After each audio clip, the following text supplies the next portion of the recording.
Silahkan Pak Erlangga. Pertama, tujuan dari pemilu itu sendiri adalah bukan untuk kemenangan 1-2 partai. Bahwa pemilu itu dibuat untuk membuat kestabilan politik baru. Oleh karena itu pendekatan Partai Golkar adalah kita membangun koalisi. Semakin banyak koalisi, semakin baik. Karena kita dengan jumlah yang partai besar, itu tidak mungkin mengatur negara sendirian. Tadi Pak Saihu, Pak Hasto, Pak AHY, Pak Habibur Rahman, Pak Joni Plate mengatakan kebersamaan itu penting.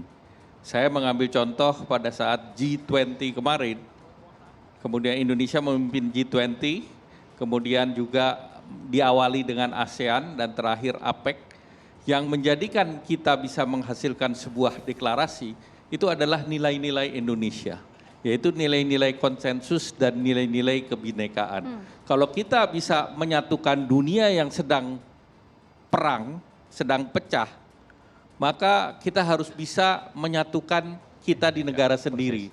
Karena Indonesia sekarang menjadi negara yang sangat diperhitungkan.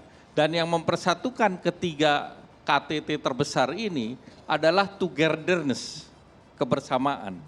Nah, kebersamaan ini yang saya harapkan tidak dipecah-pecah di negara kita sendiri. Oleh karena itu tujuan kita adalah membangun kestabilan politik. Dari stabil politik kita bisa menangani berbagai ancaman. Kita tahun depan ancamannya krisis ekonomi. Kita tahun depan pandemi belum selesai. Ketiga, kita punya rentan terhadap bencana atau climate change yang tidak semua orang bisa menangani secara baik. Jadi ini adalah kesempatan kita untuk melanjutkan kepemimpinan dan program pembangunan Bapak Presiden.